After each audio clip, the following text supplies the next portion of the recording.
اللہ کی حمد و ثنا نبی محترم، نبی معظم، خاتم النبیین، سید المرسلین جناب رسول مکرم صلی اللہ علیہ وسلم کی بارگاہ مقدسہ میں درود و سلام اور ہدیہ نعت پیش کرنے کے بعد تمام تعریف اللہ وحدہ لا شریک کے لیے ہے۔ آج کی یہ تقریب سعید تو دراصل شکرانے کی تقریب ہے بسلسلہ شادی۔ میں اہل خانہ کو اپنے بھائی جناب منظر عالم صاحب، جاوید عالم صاحب اور وقار عالم صاحب اور جانبین سے جو دونوں رشتہ دار ہیں ان کی خدمت میں سلام تحیت پیش کرتا ہوں اور دعا کرتا ہوں اللہ رب العالمین یہ ہونے والا سلسلہ اپنے فضل سے، اپنے کرم سے اور اپنی رحمت سے اللہ اس کی رحمتوں میں دوام عطا فرمائے اور مداومت عطا فرمائے۔ کیونکہ نعت شریف کا سلسلہ ابھی چل رہا تھا، جناب رسول مکرم صلی اللہ علیہ وسلم کی تعریف و توصیف بیان کرنا اور حضور سید عالم صلی اللہ علیہ وسلم کی عظمت و شان کو بیان کرنا، یہ قرآن کریم ہی کے مضامین سے ماخوذ ہے اور حاصل ہے۔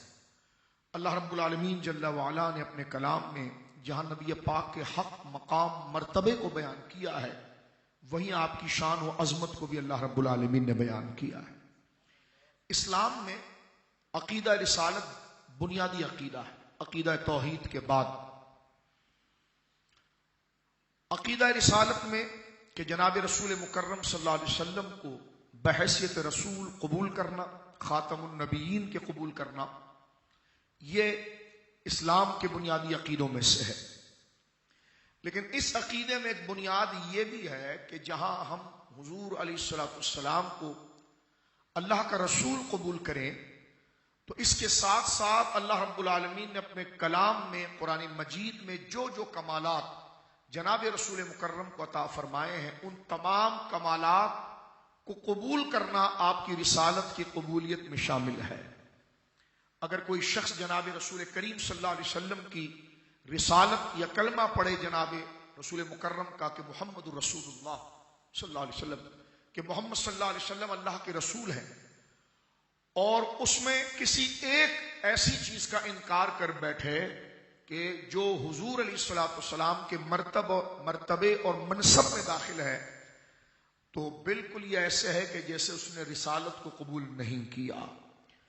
تو عقیدہ رسالت سے مراد یہ ہے کہ حضور کی تمام شانوں کے ساتھ آپ کی رسالت کو قبول کرنا۔ اور میں اس میں صرف مختصر سی بات عرض کرنا چاہوں گا، نوجوان بیٹھے ہیں اس حوالے سے، حضور علیہ الصلوۃ والسلام کے بارے میں یہ عقیدہ رکھنا کہ اللہ رب العالمین نے اپنی مخلوق میں، اپنی خلق میں، کیونکہ اللہ رب العالمین خالق ہے، اسی نے سب کو پیدا کیا ہے۔ مخلوق کس کو کہتے ہیں؟ تو اس کی آسان سی تعریف یہ ہے کہ اللہ کے ماں سوا سب مخلوق ہے، اللہ کے علاوہ سب مخلوق ہے، یعنی اللہ نے جن کو پیدا کیا وہ مخلوق ہے، اور اللہ کی مخلوق میں سب سے بزرگ ذات اللہ کے آخری نبی میرے اور آپ کے آقا جناب رسول اللہ کی ذات ہے۔ یہ ایمان کے بنیادی عقیدوں میں سے، یعنی حضور علیہ الصلوۃ والسلام اللہ کی خلق میں سب سے افضل، سب سے بزرگ، انبیاء جو اللہ کی مخلوق میں سب سے بلند درجے پر فائز ہیں، ان میں بھی اللہ رب العالمین نے سب سے بڑی افسری اور مقام جناب رسول اللہ کو عطا فرمایا۔ یہ جو میں بات آپ سے کر رہا ہوں، یہ شعر، شاعری یا عقیدت کا حاصل نہیں ہے، یہ قرآن سے بیان اور ثابت شدہ عقیدہ ہے۔ اس کو چھوڑ کر حضور علیہ الصلوۃ والسلام کے کلمہ پڑھنا فائدہ نہیں دے سکتا، جس طرح میں نے عرض کیا کہ حضور کی رسالت پر یقین کے ساتھ ساتھ اس بات کے لیے لازم ہے کہ جو حضور علیہ الصلوۃ والسلام کی شان اللہ نے بیان فرمائی ہے، اس درجے میں حضور کو قبول کیا جائے۔ ایک بات تو یہیں پر روک لیجئے۔ دوسری بات، جنت میں لے جانے والی جو چیز ہے وہ ایمان ہے، اور ایمان کی اصل جو ہے وہ حضور کا عشق ہے، اور حضور کا عشق اور حضور کی محبت حضور کے تعارف کے بغیر نہیں آ سکتی۔ لہذا جب ہم جسے جانتے ہی نہیں ہیں، جن کے مقام کو نہیں جانتے، جن کے مرتبے کو نہیں جانتے، تو ان کی عظمت کو کیسے پڑھیں گے، ان سے محبت کیسے کریں گے؟ اور جب ان سے محبت نہیں کریں گے تو ایمان نہیں آئے گا۔ جسے قرآن میں واضح طور پر موجود ہے، ہر بندہ یہ چاہتا ہے کہ میں رب سے براہ راست ہو جاؤں، اور یہی ہماری پیدائش کا مقصد ہے، اللہ کی عبادت۔ میں اور آپ جو پیدا ہوئے مومن ہیں، ہماری زندگی کا مقصد بھی یہی ہے کہ ہمیں اللہ رب العالمین کا قرب حاصل ہو جائے، وہ ہم سے راضی ہو جائے۔ مکہ مکرمہ کے اندر کچھ لوگوں کو یہ خواہش جاگی تھی کہ ہم اللہ سے براہ راست ہو جائیں، اور ہم جو بھی کام کر رہے ہیں یہ اللہ کی محبت کے لیے کر رہے ہیں، اللہ سے محبت سے مراد اللہ کو راضی کر رہے ہیں۔ تو سورہ آل عمران میں اللہ رب العالمین نے اپنی معرفت کے حوالے سے اپنا قانون بتا دیا کہ تم مجھ تک آنا چاہتے ہو تو مجھ سے پوچھو تو صحیح میرے آنے تک کا راستہ کون سا ہے، اور میں کس ضابطے اور کس قانون سے ملتا ہوں۔ اپنی طرف سے قانون نہ بناؤ، اپنی طرف سے تخمین اور قیاس نہ کرو۔ رب کے ہونا چاہتے ہو تو رب نے جو قانون بتایا ہے اس قانون، ان پرنسپلز، اس ضابطے کو فالو کر کے آپ رب کی طرف جاؤ۔ تو اللہ رب العالمین نے فرمایا قل، حبیب آپ کہہ دیجئے، ان کنتم تحبون اللہ، جو یہ چاہتا ہے، یہ دعویٰ کرتا ہے اور اس کی خواہش ہے کہ میں اللہ سے محبت کروں، تو اللہ نے آگے فرمایا فاتبعونی، اس سے کہو کہ وہ آپ کی اتباع کرے، آپ سے محبت کرے اور آپ کے کہنے پر عمل کرے۔ فرمایا جب وہ آپ سے محبت کرے گا اے نبی مکرم اور آپ کے کہے کو مانے گا تو پھر اس سے یہ کہنے کی حاجت نہیں ہوگی کہ میں اللہ سے محبت کرتا ہوں، یحببکم اللہ، اللہ خود اس سے محبت کرے گا۔ تو جناب رسول مکرم صلی اللہ علیہ وسلم کی ذات گرامی ایک برزخ ہے، بنیاد ہے۔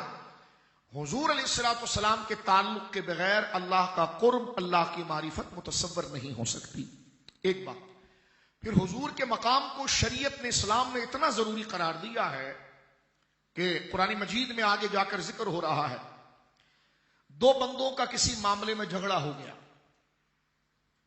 کسی فصل کے معاملے پر کہ پانی ڈالنا تھا یا نہیں ڈالنا تھا، اس مسئلے پر ان کا اختلاف ہو گیا۔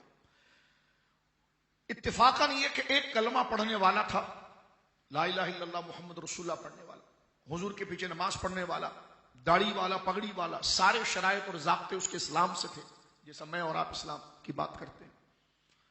اور اتفاقاً جو فریق مخالف تھا، جس سے جھگڑا تھا، وہ یہودی تھا۔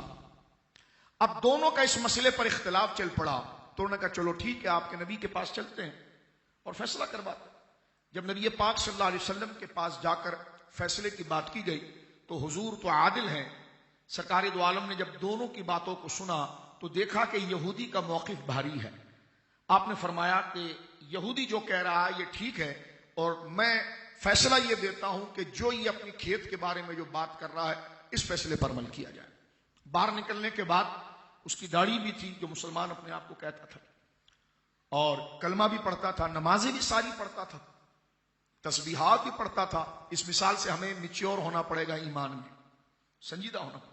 اس نے باہر آ کر کہا کہ ٹھیک ہے یہ فیصلہ تو ہو گیا، لیکن چلتے ہیں حضرت عمر کے پاس۔ جب سیدنا عمر کے پاس گئے اور وہی مقدمہ جب حضرت عمر کے سامنے ذکر کیا گیا تو اس یہودی نے کہا کہ جناب عمر، آپ فیصلہ کرنے سے پہلے میری ایک بات سن لیں۔ اس سے پہلے ہم آپ کے نبی کی بارگاہ میں گئے تھے اور آپ کے نبی نے دونوں کے دلائل کو سن کر تمام حقائق کو ملحوظ خاطر رکھتے ہوئے میرے حق میں فیصلہ کیا۔ حضرت عمر نے کہا اچھا، حضور کے پاس گئے تھے اور حضور نے فیصلہ کر دیا؟ کہا حضور نے فیصلہ کر دیا اور میرے حق میں کیا ہے۔ آپ اندر تشریف لے گئے، تلوار لائی اور اس کے سر کو اتارا۔ فرمایا کہ جو زمین پر رہ کر اللہ کا کلمہ پڑھے اور حضور کے فیصلے کو نہ مانے، عمر کی تلوار اس کا یہ فیصلہ کرتی ہے۔ مدینہ منورہ میں گہرام مچ گیا، کیونکہ وہ صورتاً مومن تھا، اصلاً وہ منافق تھا۔ کیونکہ ایمان یہ ظاہری سٹائل کا نام نہیں ہے، ایمان دل سے حضور کی عقیدت کا نام ہے، اور ظاہر سے پھر اس کے اظہار کا نام۔ اس کی پارٹی کے جو لوگ تھے، جو جاسوس تھے اور مسلمانوں کے اندر آئے ہوئے تھے، اور سارا انہوں نے حلیہ مسلمانوں کا لیا ہوا تھا، تو ان کو آسان موقع مل گیا مسلمانوں کے خلاف پروپیگنڈا کرنے کا کہ دیکھو یہ تو کلمہ پڑھتا تھا، اس کی داڑھی تھی، تو نمازی تھا، 5 وقت کا تھا، تسبیح ہاتھ میں تھی، سارے معاملات تھے، جماعت میں جاتا تھا، سارے کام کرتا تھا۔ یعنی ساری باتیں انہوں نے کرنا شروع کر دی کہ جناب یہ تو سب کچھ کرتا تھا، اور یہ حضرت عمر نے اس کا سر اتار دیا۔ اب جب انہوں نے تشویش پھیلانے کی کوشش کی اور ذات مصطفیٰ کو ایک عام سطح پر لا کر کھڑا کیا اور حضور کے مقابلے پر داڑھی ٹوپی نماز کو لا کر کھڑا کر دیا کہ اگر ٹوپی داڑھی بھی ہو تو حضور سے اختلاف کر لے تو کیا جاتا ہے، اور وہ سادہ ذہن کے، کچے ذہن کے لوگوں کے اندر ایک رومر پھیلانے لگے کہ جناب دیکھو داڑھی تھی، پگڑی تھی، نمازیں تھی، اور یہ کرتے رہے. یعنی انہوں نے ان اعمال کو، نماز روزہ زکوٰۃ کو حضور کے مقابلے پر لا کر کھڑا کیا اور یہ تاثر دینا شروع کیا کہ بندہ نماز روزہ زکوٰۃ سب ادا کرے، داڑھی رکھے، نمازیں پوری پڑھے، سارے کام کرے. اگر حضور کی حیثیت میں تھوڑی سی وہ کمی کر لے تو یہ نماز پڑھنا اس کے لیے کافی ہے. یہ تاثر وہ دے رہے تھے اور قرآن کی آیت نازل ہو گئی کہ عمر نے جو کیا وہ ٹھیک کیا. اور اللہ نے اس کلام کو کس طرح اس مقدمے کو بیان کیا، فرما فلا و رب کا، اے حبیب مجھے تیرے رب ہونے کی قسم ہے. یہ قرآن ہے. فلا و رب کا، اے نبی مکرم ہمیں آپ کے رب ہونے کی قسم ہے. لا یؤمنون حتی یحکموک فیما شجر بینہم، وہ بندہ مومن ہو ہی نہیں سکتا جو آپ کے کیے ہوئے فیصلے سے سرے منہ انحراف کرے. بال برابر بھی اگر آپ کے فیصلے میں چون چرا کرے، بحث کرے اور اپنے خارجی عمل نماز روزہ زکوٰۃ داڑھی کثرت تہجد اس کو سامنے لا کر کھڑا کرے اور وہ سمجھے کہ شاید آپ کے فیصلے کے متعلق ذرا سی نرمی کر جائے تو یہ عبادات اس کو قبول کر لے گی، فرمایا نہیں. لا یؤمنون حتی یحکموک فیما شجر بینہم، وہ بندہ مومن نہیں ہو سکتا جب تک وہ اپنے فیصلوں میں، اپنی نجی لڑائی جھگڑے معاملات میں، یہ نہیں کہ نعت خوانی میں ہم مسلمان ہیں بعد میں برادری جو فیصلہ کرے گی وہ ہوگا. فرمایا وہ مسلمان نہیں ہے. مسلمان وہ ہے جو نعت خوانی میں بھی رسول کا قانون مانے، برادری میں بھی رسول کا قانون مانے، عدالت میں بھی رسول کا قانون مانے.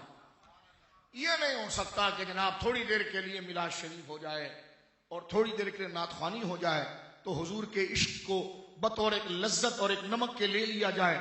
باہر جائیں ہماری برادری آگے، ہماری سیاسی جماعت آگے، ہماری عدالت آگے. جب بندہ کلمہ پڑھ لیتا ہے تو اس کی پوری زندگی کے اندر وہ رسول کے نظام کا پابند ہو جاتا ہے. یہ زمین اللہ رسول کی ہے، یہ عدالتیں اللہ رسول کی ہے. اس میں ہر اس قانون کو مسترد کر دیا جائے گا جو اللہ رسول کے مقابلے پر آئے گا، اور مومن وہی اس بات کا پابند ہے. یہ آیت بتاتی ہے جو اللہ رسول نے کہا ہے وہی اس کا قانون ہوگا، وہی اس کی برادری کی رسم ہوگی. اگر بڑے بوڑھے کوئی رسم ایسی لے آئیں جو قرآن و سنت کے خلاف ہے تو ایک بچے کو بھی حق حاصل ہے کہ وہ یہ کہے کہ اللہ کو ناراض کر کے میں برادری کے بزرگوں کو خوش نہیں کر سکتا، بلکہ تقاضا یہ ہے کہ بندے کی خوشی کی وجہ سے رب کو ناراض نہیں کیا جائے گا، بلکہ بندوں کو خوش کیا جائے گا رب کی وجہ سے، خواہ بندے ناراض ہو جائیں. یہ مطلب ہے لا الہ الا اللہ کا. اس آیت آگے کیا بات ہوئی دیکھیں. ایک تو یہ تھا کہ جب نبی فیصلہ کر دیں تو اس میں وہ کوئی اختلاف نہ کریں اور نبی کی بات میں نبی کو حاکم مانے. اللہ آگے بھی پابند کرتا ہے، فرماتا ثم لا یجدوا فی انفسہم حرجا. جو نبی فیصلہ کرے نا تو اس فیصلے کے خلاف سوچے گا بھی نہیں. یہ تو ہے نا کہ سامنے گردن ہلا دی، ہاں نبی پاک نے جو کہا وہ ٹھیک ہے. اللہ فرماتا ثم لا یجدوا فی انفسہم حرج، پھر اس فیصلے کے خلاف اپنے دل میں، اپنے نفس میں، اپنی خواہش میں ذرا بھی حرج نہیں لائے گا. وہ یسلم تسلیما، مکمل طور پر وہ اندر اور باہر سے رسول اللہ کا فرمان بردار ہو جائے. یہ اطاعت شعار جناب رسول مکرم صلی اللہ علیہ وسلم کی بیان کی. قربانی کے دن تھے، قربانی کے ایام تھے. قربانی کا مسئلہ یہ ہے کہ جہاں شہر میں یوں تو قربانی جو ہے وہ طلوع آفتاب کے بعد، سورج نکلنے کے بعد اس کا ٹائم ہو جاتا ہے اور آپ جو ہے وہ جانور کو ذبح کرتے ہیں، عید کی نماز پڑھتے ہیں. ایک صحابی ہیں، طالب علم ہیں، سیکھنا چاہتے ہیں. انہوں نے حضور علیہ الصلوۃ والسلام کی قربانی سے پہلے خود کے جانور کو کاٹ دیا. کاٹا اللہ کے نام پر، کاٹا اللہ کے نام پر، کاٹا اللہ کے نام پر تھی قربانی، لیکن حضور علیہ الصلوۃ والسلام کے جانور ذبح کرنے سے پہلے کاٹ دیا. اللہ نے آیت اتار دی، یا ایھا الذین آمنوا لا تقدموا بین یدی اللہ ورسولہ واتقوا اللہ. اے ایمان والو، اللہ رسول کو کراس نہیں کرنا، ان سے آگے نہیں جانا، بلکہ اللہ اور رسول سے پیچھے رہنا. پہلے ان کا عمل ہے، ان کے عمل کی اطاعت کرنا. اب آپ دیکھیں اس نے کسی اور کے نام پر نہیں کاٹا تھا، کاٹا اللہ کے نام سے تھا. تو پتا چلا کہ اللہ کی محبت اور قرب ملتا جب ہے جب رسول اللہ کی محبت اور اطاعت کو مقدم کیا جاتا ہے. اب انہوں نے جانور یقیناً اللہ کے نام پر کاٹا تھا، اچھا کام کیا تھا، لیکن رب کے بارگاہ میں وہ اچھا کام نہیں کہلوایا، اس لیے کہ وہ نبی کے کہنے سے پہلے ہو گیا تھا. تو پتا چلا عبادت بھی عبادت اس وقت تک نہیں بنتی جب تک مرضی مصطفیٰ اس میں شامل نہ ہو جائے. یہ عروج ہے، یہ مقام ہے شریعت مطہرہ کے اندر جناب رسول مکرم صلی اللہ علیہ وسلم. بسا اوقات کچھ لوگ ہمیں ایکسپلین کرتے ہیں کہ نبی کی مثال محض ایک پیغمبر کی ہے، جبکہ شریعت یہ کہتی ہے کہ نبی محض پیغمبر نہیں، اللہ کے محبوب بھی ہے. یہ ذرا سطح دیکھیے. یعنی ایسا نہیں معاذ اللہ کہ ایک پوسٹ مین آپ کے دروازے پر آئے اور دروازے پر بیل دے اور آپ کے حوالے لیٹر کرے، تو کبھی ایسا نہیں ہوتا کہ آپ اس کو ڈرائنگ روم میں بلائیں، اس کو چائے پلائیں، اس کو پانی پلائیں، کیونکہ آپ کو پوسٹ مین سے کیا غرض ہے؟ جس نے لیٹر بھیجا ہے آپ کو اس سے مقصد ہے، اور لیٹر میں جو لکھا ہوا اس سے مقصد ہے، تو وہ پوسٹ مین ہے اور یہ اللہ کے محبوب ہیں. یہ نہیں کہ وہ قرآن دیے چلے گئے کام ختم، نا نا نا نا نا، وہ محض پیغمبر نہیں، وہ اللہ کے محبوب ہیں. وہ نماز تو دے کر گئے لیکن ان کے عشق کے بغیر نماز مکمل نہیں. وہ روزہ دے کر گئے لیکن ان کی محبت کے بغیر روزہ مقبول نہیں.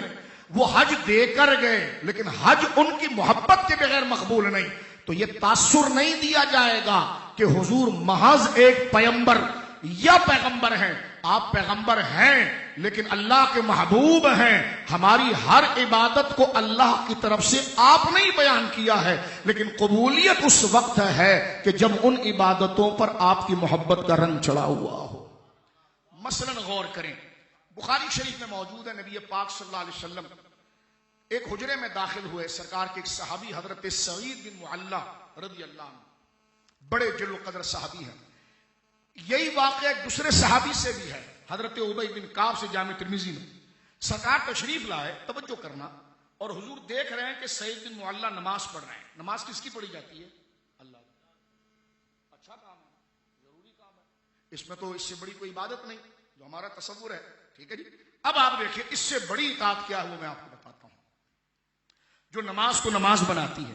وہ اقبال نے کہا نا، جو تیرا شوق نہ ہو میری نماز کا امام، میرا قیام بھی حجاب، میرا سجود بھی حجاب. یہ جو ہم نماز پڑھ رہے ہیں نا، تو ہمارے نماز کی امامت حضور کا عشق کرتا ہے. اقبال کہتا ہے کہ یا رسول اللہ، جو آپ کا شوق، آپ کی محبت نہ ہو میری نماز کا امام، میرا قیام بھی حجاب، میرا سجود بھی حجاب. حجاب اس کو کہتے ہیں جو رب سے دور کر دے، رب سے دور کر دے. جبکہ حدیث میں آتا ہے سجدہ رب سے زیادہ قریب کرتا ہے. فرمایا وہ جب کرتا ہے کہ جب اس عبادت کے ساتھ نبی پاک کا عشق موجود ہو. اقبال نے بڑے کمال کی بات کی ہے، وہ کہتا ہے یا رسول اللہ، جو تیرا شوق یعنی محبت، جو تیرا شوق نہ ہو میری نماز کا امام، میرا قیام بھی حجاب، میرا سجود بھی حجاب. جو قیام اور سجود رب کو قریب کرنے کا ذریعہ تھا، اگر وہ آپ کی محبت کے رنگ اور خوشبو سے خالی ہو تو وہ مجھے رب سے دور لے جائے گا. کیونکہ نمازوں کو بھی رب تک، یوں سمجھ لیں نمازیں رب تک نہیں پہنچتی، نماز عشق رسول تک پہنچتی ہے، اور عشق رسول اس نماز کو رب تک پہنچاتا ہے. یہ ہے اطاعت. کبھی جا کر گھر میں بیٹھ کر 28ویں پارے میں سورۃ المنافقون پڑھیے. میں ایک نقطہ اس میں مزید مختصر سا عرض کر دیتا ہوں. یہاں سے دیکھیے کہ اطاعت کے جذبے کو حضور تشریف لے جا رہے ہیں، سامنے نماز پڑھ رہے ہیں حضرت سعید بن معلہ نماز پڑھ رہے ہیں. حضور نے دیکھا کہ ان کو نماز پڑھتے ہیں، اور حضور آگے تشریف لے گئے. یاد آ گئی سعید بن معلہ کی، حضرت ابی بن کعب کی آواز آ گئی، یا ابی یا ابی یا ابی. وہ جلدی جلدی نماز پڑھ، ان کے کانوں میں آواز آئی کہ حضور بلا رہے ہیں، حضور بلا رہے ہیں. یہاں تو ایسے بھونڈی باتیں کی جاتی کہ حضور کا خیال آئے تو نماز جاتی ہے، اور صحابی یہ کہتا حضور کا خیال آتا ہے تو نماز ہوتی ہے. یہ خشک اور بدبودار توحید، جہالت اور تکبر کا مرقع ہے. صحابہ کا اس توحید سے کوئی تعلق نہیں.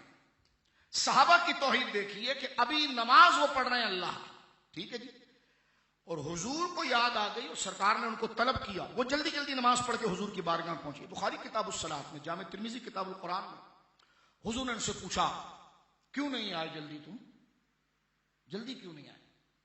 کہنے لگے حضور انی کنت فی الصلاۃ، میں نماز پڑھ رہا تھا. یہ نہیں کہا بچوں کے پاس تھا، یہ نہیں کہا کہ بازار میں پھر رہا تھا، سب سے بڑی عبادت کر رہا تھا. آپ سمجھیں گے کہ آگے سے ستائش مل رہی ہے.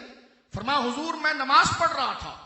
آقا نے فرمایا نماز تو پڑھ رہا تھا، تو نے قرآن نہیں پڑھا؟ قرآن کہتا استجیبوا للہ ولرسولہ اذا دعاکم، جب اللہ رسول تمہیں آواز دیں تو فوراً جواب دو۔ فرما اللہ کی آواز کیسے؟ فرما میرا مصطفیٰ کا پکارنا ہمارا پکارنا ہے۔ فرما استجیب، یہ اتھارٹی حضور کے۔ دیکھیں ذات کا فرق ہے، وہ رب ہے، یہ اس کی سید الخلق ہے۔ ذات کا فرق ہے، وہ رب ہے اور حضور اللہ کی ممتاز خلق ہیں۔ تو ذات میں فرق ہے، حکم و محبت میں کوئی فرق نہیں ہے۔ انہی کا بلانا رب کا بلانا ہے، ان کا ناراض ہونا رب کا ناراض ہونا ہے، ان کا خوش ہونا رب کا خوش ہونا ہے۔ جملہ سنیے یہاں پر کیا ہے، سرکار نے فرمایا کہاں اتنا لیٹ کیوں ہو گئے تم؟ کہنے لگے حضور میں نماز پڑھ رہا تھا۔ سرکار نے فرمایا قرآن نہیں پڑھا؟ قرآن کہتا ہے استجیبوا، جواب دو، استجیبوا للہ ولی رسول، اللہ رسول کو فوراً جواب دو۔ کب؟ اذا دعاکم، جب وہ پکاریں، اذا دعاکم، جب وہ تمہیں بلائیں۔ یا دعا واحد کا صیغہ ہے، دعا واحد کا صیغہ ہے، اور اس سے مراد اللہ رسول دونوں ہیں۔ اب وہ لوگ کیا کریں گے جن کو شرک کی بڑی سودی ہوتی ہے، ایک صیغے میں دونوں ذات یہاں پر جمع ہوئی، دعا دعوا دعو نہیں ہے۔ اگر دو ذات ہوتی تو جملہ ہوتا دعا دعوا۔ اذا دعواکم، جب اللہ رسول دونوں بلائیں، وہاں پکارنے کے سنگل کا ماضی کا صیغہ استعمال ہوا، اذا دعاکم، جب وہ بلائیں۔ صیغہ واحد ہے اور فاعل دو ہیں یہاں پر۔ جب اللہ رسول بلائیں، علماء نے لکھا یہاں سے مراد ہوا صیغہ واحد کا لکھا اس لیے گیا قرآن میں کہ حضور کا بلانا ہی اللہ کا بلانا۔ فرمایا استجیب، تم جو ہے ان کو جواب دو۔ یہاں پر علماء نے ایک نقطہ لکھا ہے، حضور سید عالم کا انہیں بظاہر تنبیہ کرنا اور بظاہر یہ ناراضگی کا اظہار کرنا کہ تم نے قرآن نہیں پڑھا، اس کا مطلب یہ ہے کہ حضور کا بلانا نماز سے زیادہ ضروری ہے۔ علماء نے لکھا حضور کا بلانا نماز سے زیادہ ضروری تھا، نماز سے زیادہ ضروری تھا۔ اور حضرت سیدنا ابی بن کعب جو تاخیر کر گئے تو حضور نے ان کو تنبیہ فرمائی کہ تو کیوں نہیں آیا۔ ادھر علماء نے ایک مسئلہ لکھا کہ جناب رسول اللہ صلی اللہ علیہ وسلم اگر کسی کو نماز کی حالت میں بلائے تو اس پر فرض ہے، مستحب نہیں، آپشنل نہیں ہے اس کے پاس۔ حضور اس کو بلائیں، اس پر فرض ہے کہ اس کی حالت میں وہ آئے۔ تو نماز کا کیا ہوگا؟ کیونکہ دیکھو نماز ٹوٹنے کے طریقوں میں ایک طریقہ یہ ہے کہ سینہ جو ہے وہ قبلے سے ہٹ جائے اور بندہ کسی سے بات کر لے، نماز فاسد ہو جائے گی۔ یعنی قریب سے تو گزرا، اس نے کہا جی السلام علیکم، آپ نے جواب کی نیت سے کہا وعلیکم السلام، نماز ٹوٹ گئی۔ آپ بیٹھے بیٹھے حالت نماز میں آپ نے سینہ اپنا جو ہے وہ قبلے سے ہٹا دیا، نماز ٹوٹ گئی۔ آپ ادھر قبلے کی طرف کھڑے یہاں چلنے لگے تو نماز ٹوٹ گئی۔ اب ذرا خود سوچیں، نوجوان بیٹھے ہیں آپ، جب حضور بلائیں گے تو یہ سارے کام ہوں گے، اس کا سینہ بھی پھرے گا، وہ چلے گا بھی اور حضور سے بات بھی کرے گا۔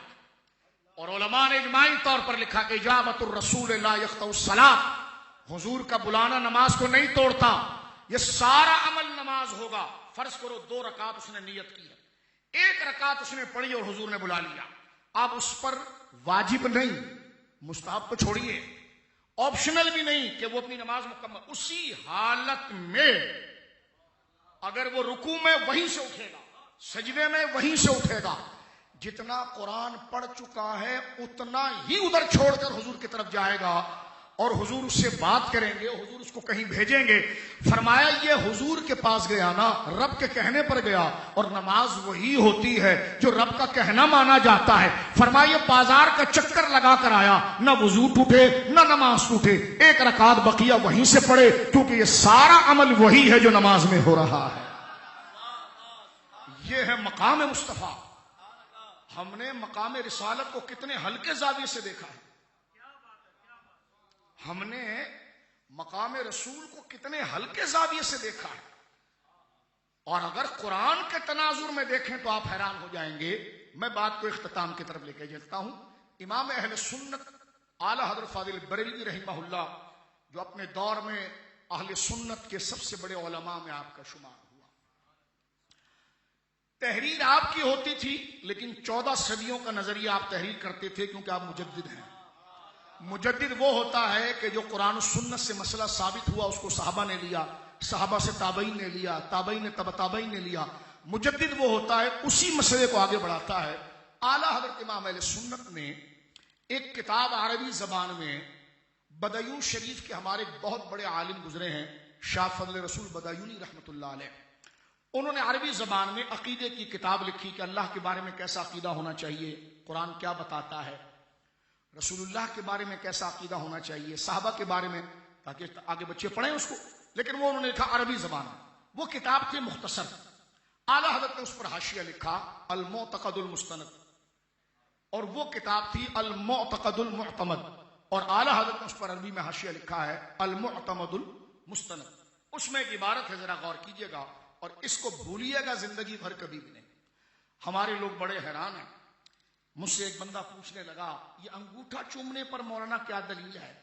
میں نے کہا جنہوں نے دیکھا تھا انہوں نے پاؤں چومے، ذرا ان سے پوچھو نا ان کے پاس کیا دلیل تھی،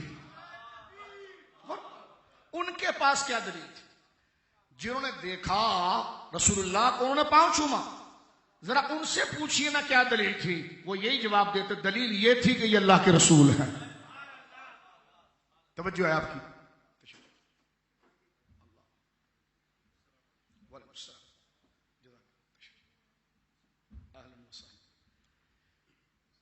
ایک چھوٹا سا سمپل سا مسئلہ میں آپ کی خدمت میں عرض کر رہا ہوں، جو نوجوان ہیں ذرا اس کو توجہ اور اپنے زاویہ طلب میں لے کر آئے۔ ایک بندے نے مجھ سے پوچھا، ایک سمپل مثال، کیونکہ زیادہ یہی چیز آپ کو نظر آتی ہے، پھر اعلیٰ حضرت کی ایک عبارت اور ایک قرآن کی آیت پر میں بات کو ختم کرتا ہوں۔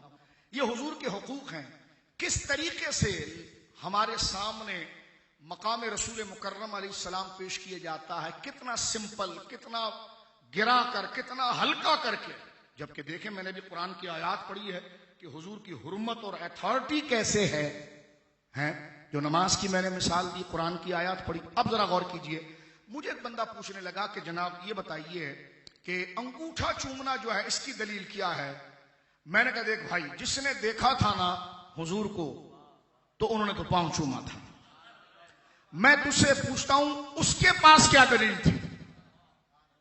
حضور نے اس سے کہا تھا میرے پاؤں چوم، ایسا حدیث ایک دکھا دے۔ حضور نے اس سے کہا تھا کہ تو میرے ہاتھ چوم، ایک حدیث دکھا دے۔ اس صحابی کی نظر میں وہ آیات موجود تھی جس کا پابند اللہ نے بنی اسرائیل کے انبیاء کو بھی کیا تھا کہ وہ تعزروہ و توقروہ، میرے حبیب کی تعظیم کرو، میرے حبیب کی عزت کرو۔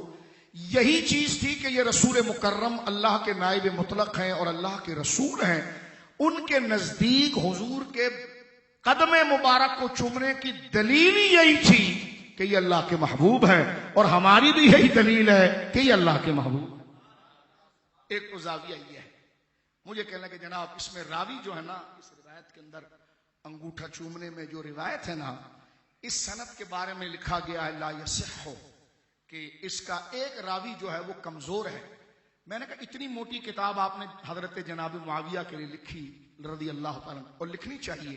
میں نے کہا آپ کی شان میں جتنی حدیثیں ہیں، 2 حدیثیں صحیح ہے، باقی ہر حدیث کے پر راوی کے اوپر کلام ہے، لیکن آپ نے اس راوی کو ٹھیک ٹھاک کرنے کے لیے سارے علم کو بروئے کار لایا، اور مقام صحابی کو عزت دینے کے لیے آپ نے یہ محنت کی، اچھا کام کیا۔ میں نے کہا کہ جو حضور کی نالین سے چمکے اس کی عزت کا آپ کو اتنا پاس ہے، اور جس نے چمکایا اس کے لیے کوئی محنت آپ کے نزدیک نہیں ہے۔ اس کا مطلب یہ ہوا کہ صحابی کو شاید آپ کو یوں ہی ان سے کوئی پیار ہو گیا ہے، اور صحابی سے اگر یوں ہی پیار ہو جائے تو یہ کوئی کمال نہیں ہے۔ کمال جب ہے جب حضور کی نسبت سے پیار ہو جائے۔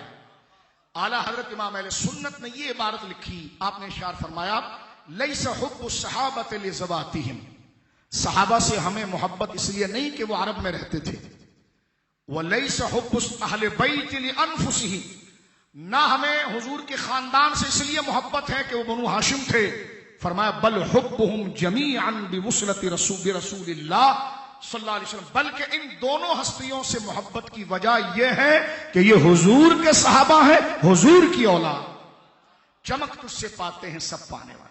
سمجھ رہے؟ اب یہ ہے اہل سنت کا منہج، ہمارے نزدیک کسی کو عزت و قدر دینے کا منہج اور راستہ یہ ہے کہ اس کی نسبت رسول اللہ کی طرف کیسے ہے۔ آئیے اس آخری مضمون کی طرف۔ اعلیٰ حضرت فاضل بریلوی رحمۃ اللہ علیہ نے، اور یہ سارے نوجوان جو بیٹھے ہیں، کیونکہ یہ حقوق اور حق مصطفیٰ کریم علیہ السلام کی بات ہے، اس کو ذرا ذہن میں بڑی مضبوطی کے ساتھ آپ پکڑ کے رکھیں۔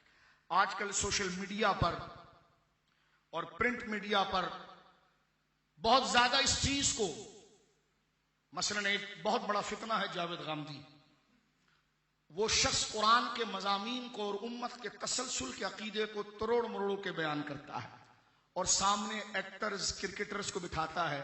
میں نے اپنے دوستوں سے بھی کہا کہ کرکٹرز کو اتنا لے کر نہ چلو، بعد میں وہ امام اعظم بن کے فتویٰ دے رہے ہوتے ہیں.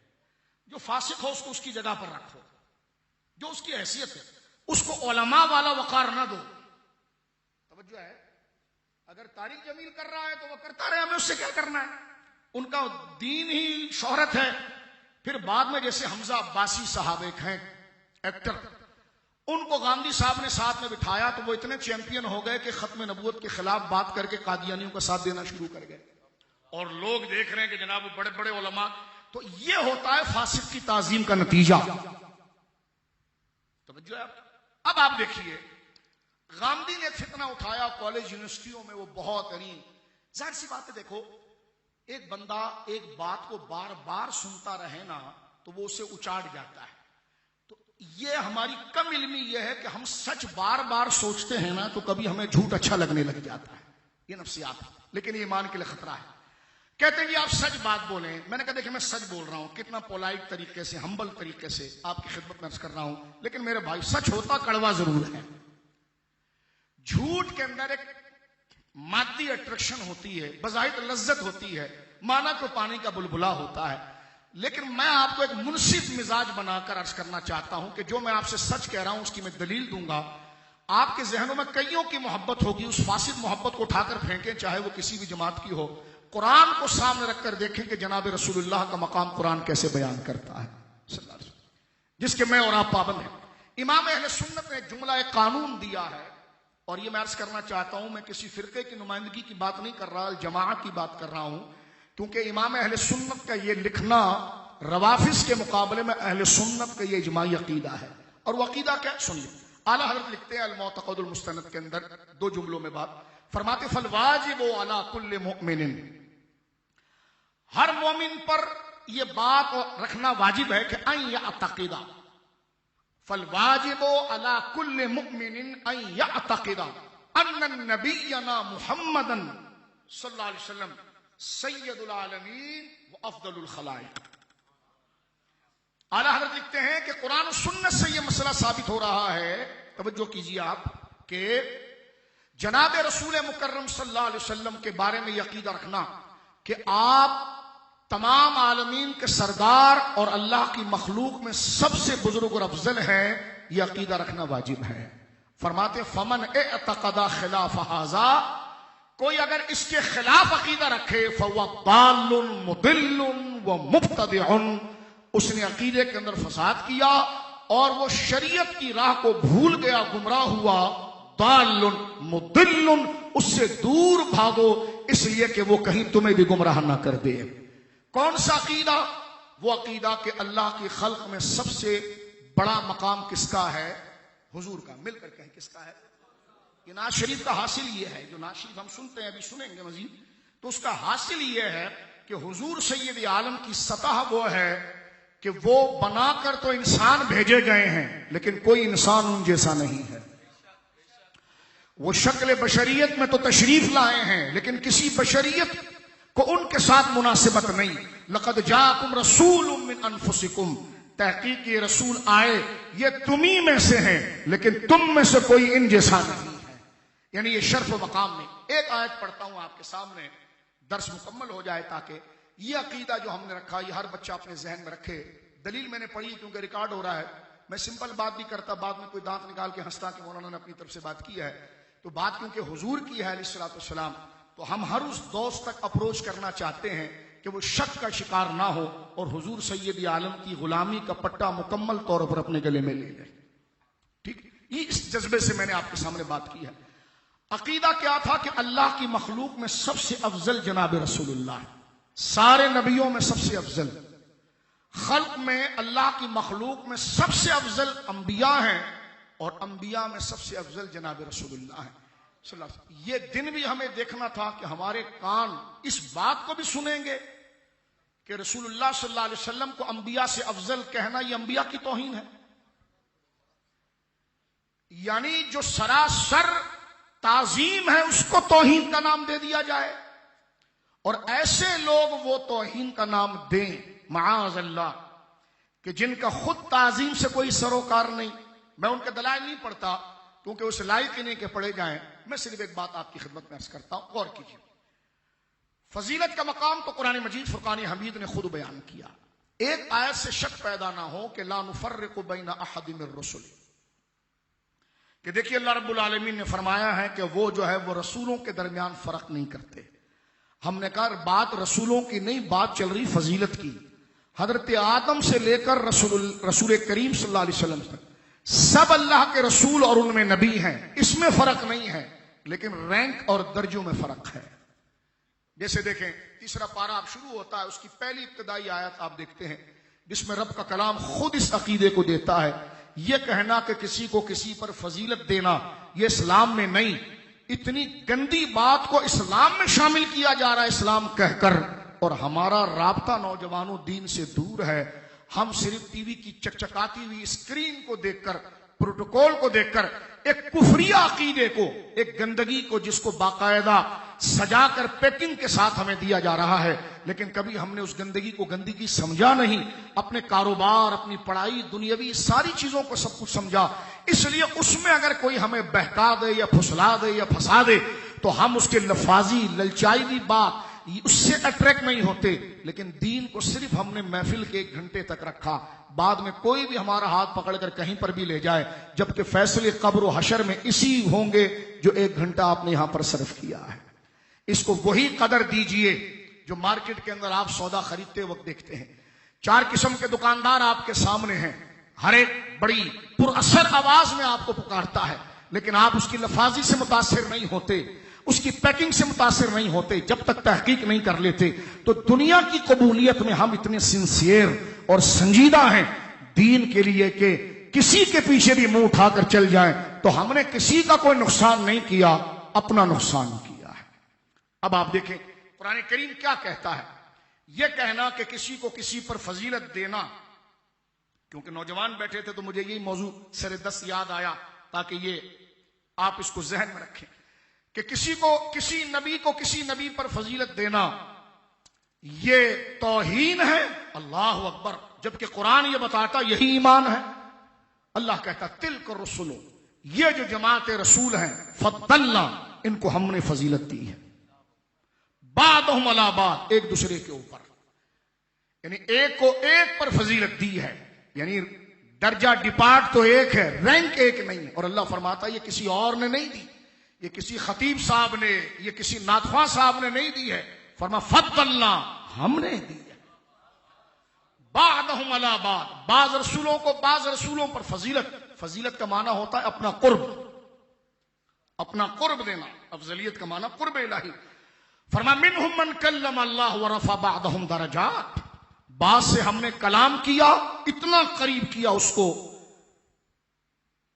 ایسے شان شان قریب کیا کہ ہم اس سے ہم کلام ہو گئے، اور وہ ہمارے کلام اور ہمارا وہ کلام جو آواز سے پاک ہے اس کو اس نے سن لیا۔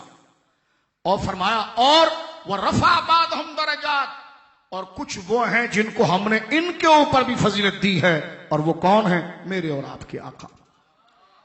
سورہ آل عمران کی آیت نمبر 81 82 دیکھیے، اس کا ابتدائی حصہ میں آپ کو بتاتا ہوں کہ کیسی اتھارٹی، کیسا مقام، کیسی بزرگی اور کیسی وجاہت اللہ نے عطا فرمائی ہے۔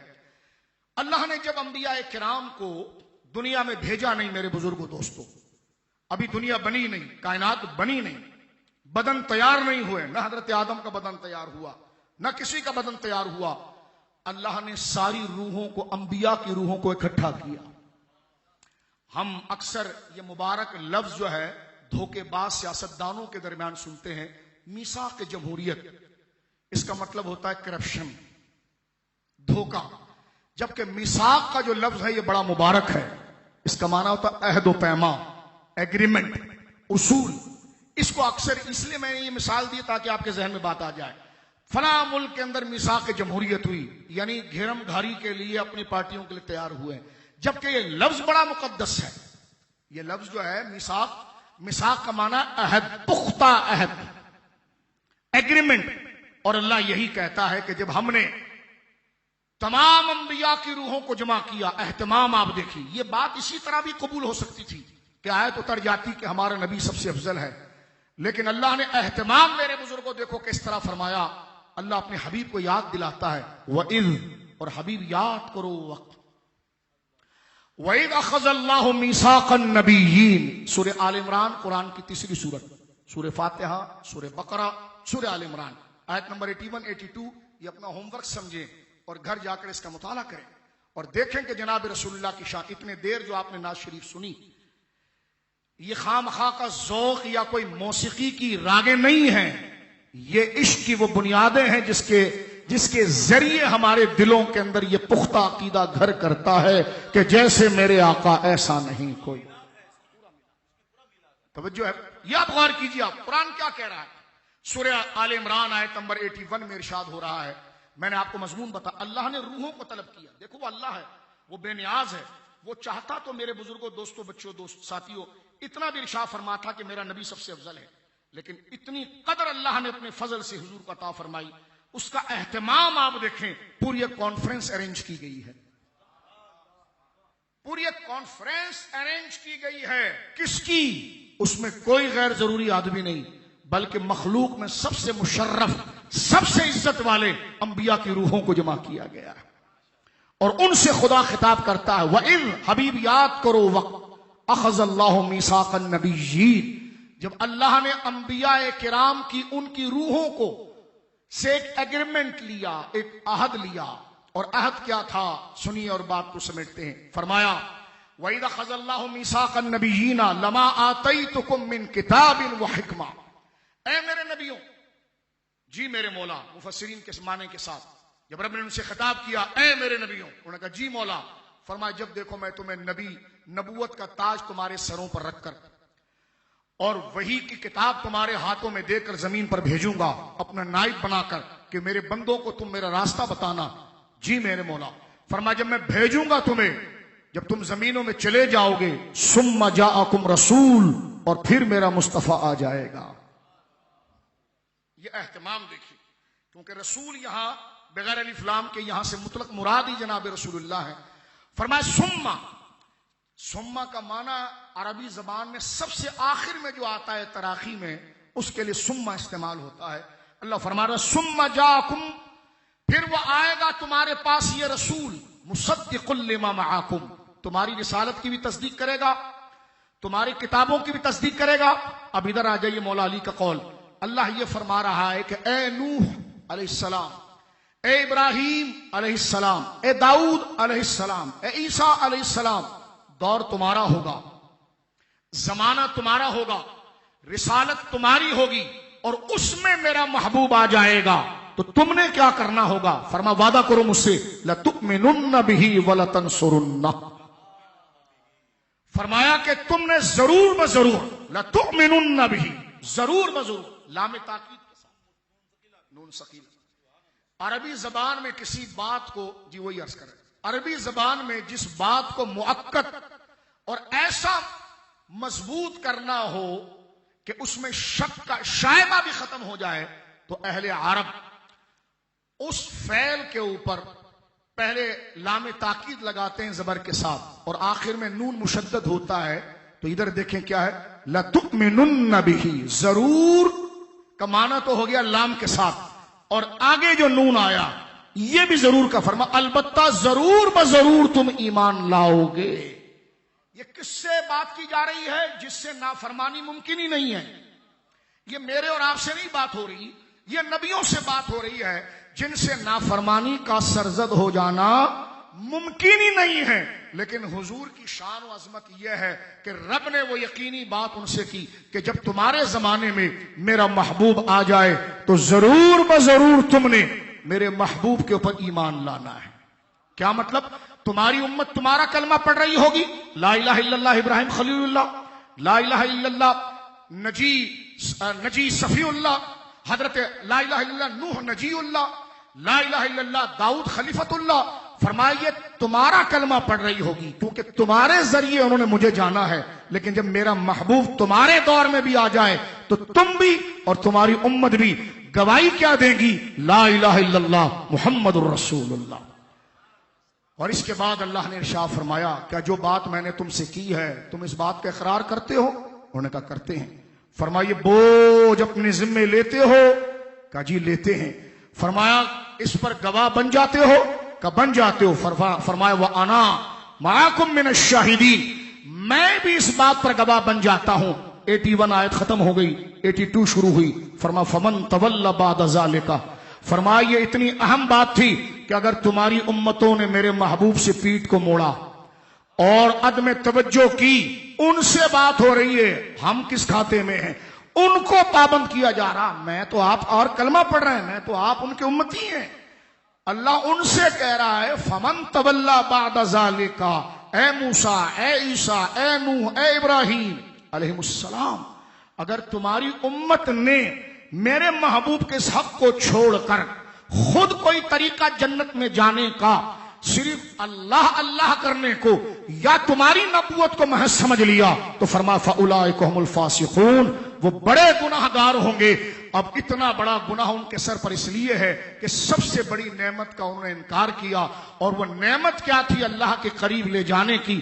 انبیاء ہو، غیر کی کیا حیثیت، انبیاء کے لیے بھی جو قرب کا ذریعہ ہے وہ جناب رسول اللہ کی ذات گرامی۔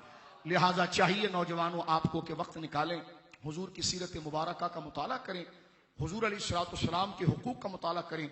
بہت فتنے کا دور چل رہا ہے، دجالیت کا دور چل رہا ہے، بہت طریقے سے، بہت سجا کر، بہت سنبھال کر آپ کے سامنے جھوٹ کو بڑے خوشبودار انداز میں پیش کیا جاتا ہے۔ اپنے علماء سے رابطے میں رہیں، ان سے مسائل ڈسکس کریں۔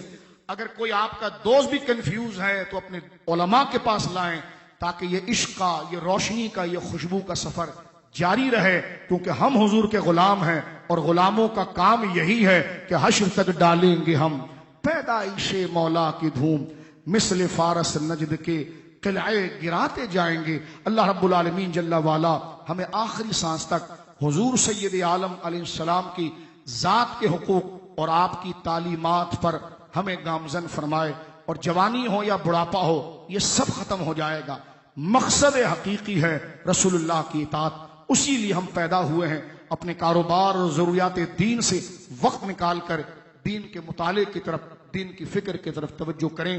اللہ رب العالمین جل وعلا اس مبارک ذکر کی اہمیت اور قدر بیان کے ذریعے ابھی ہم نے بیان کیا، شاید اس لیے کہ آپ توجہ سے سنیں، اور آپ نے سنا شاید توجہ سے سننا ہے، محفل میں یہ ہے، لیکن حقیقتاً یہ ہے، یہ گفتگو جو ہم نے کی یہ چھوٹا سے بچہ بھی کرتا تب بھی ہم پر یہ لازم تھا کہ ہم اس کی اہمیت و قدر کو جانتے، کیونکہ یہ نہیں دیکھا جاتا کہ کون بیان کر رہا ہے، یہ دیکھا جاتا کہ شان کن کی بیان ہو رہی ہے۔